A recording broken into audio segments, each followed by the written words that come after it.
This is the Kärcher SC3. It's a high-powered steam cleaner, and it's a pretty impressive device for cleaning. Not quite an industrial scale one, of course. It's more for home use. And it works pretty much like this. You press a button and then out of the nozzle you get, well, hot steam. You can use that to clean surfaces or really anything else. Disinfect your sofa if you want to. And I just got one of those to treat myself. Look at how happy I am with this new toy. But let's be honest, I don't really need this. Isn't this just a waste of money? My 80 square meter apartment doesn't really need this kind of firepower to be cleaned. Because actually, when I'm cleaning, I'm pretty good at it. I mean, that's not much to say. It's not very hard to clean an apartment, right? At least unless you live on top of a uranium mine or something like that. But in general, once you start doing it, you're pretty much guaranteed to be successful. And that's kind of the point, right? Once you start doing it. So the thing that you might first say is, well, obviously you're a good cleaner because once you start doing it, you're going to be successful. You're going to end up with a clean apartment. And that's right, but it's not sufficient because actually the thing that you're interested in is the conditional probability here, is success given that you're already cleaning. That's the thing that we said. Given that I'm cleaning, how successful am I? And then if you just want to look at what's the success rate, well, you have to multiply it out and factor in the base rate. The base rate of actually getting up and say, I'm going to clean my apartment today. And this is where the Kärcher comes in. The Kärcher is just there to get me excited. I enjoy using this tool. I know that I enjoy using this tool. I've used it in the past. I've used similar tools and they always make me excited. It's just a very pleasant tool to use because progress is so obvious when you use these tools. If you've ever mown the lawn with really high grass, it's the same kind of satisfaction that you get from this, that you can really see your progress. And I'm just getting this, I just got this to increase my base rate probability of actually cleaning. To be able to say, yes, I'm going to look forward to the weekend where I can finally clean the bathroom because I can use the Kärcher SC3. This is not sponsored by Kärcher, but that's a missed opportunity, really. So what I'm saying here is that for the tool that you're using, it's not just how effective is the tool, but also are you going to use that tool? Let me show you another example. This is what my desk used to look like.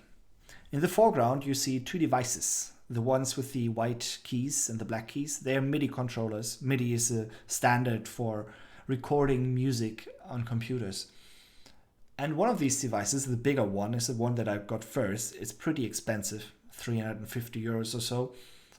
And it's a pretty effective tool. It's a pretty great thing that you can use for all sorts of things that I couldn't even conceive of. I'm probably not enough of a power user to even use that. But you can see it's got faders and sliders and a mod wheel and 4 octaves and actually even these pads for drumming, which I'm terrible at.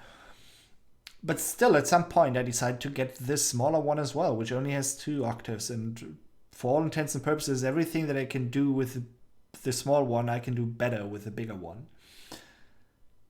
But again, am I actually going to attempt to do these things? Well, no, because for the big one, I have to reconfigure my entire desk every evening. For the small one, it's a 5-second change to plug it in, and I don't have to change anything else.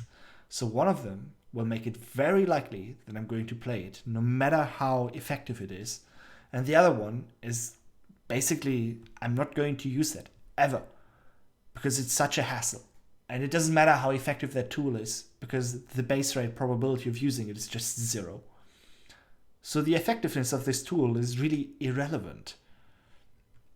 At least not until I've sorted out the base rate issues. Zooming out a little bit, this is what I'm saying. If you want to consider the success of users of a tool, you have to consider how successful are they when they use the tool, and then how successful are they at actually starting to use the tool? Are they actually ever going to use that tool in the first place? Is this a tool that is enjoyable to use? Because otherwise they're not going to use it. Or at least not use it as much as they would. Just imagine if CMake was actually pleasant to use. How accessible is it? How integrated is it? Does it disrupt all of their workflows if they want to use that tool? That's the example of the big MIDI controller. And really, it's not just these two terms. There are going to be more terms that you multiply up because there are more conditional probabilities here. You have to learn the tool. You have to know about the tool. All of these things, they compound. And if any of these factors is 0, the result is going to be 0. And your user is not going to be successful.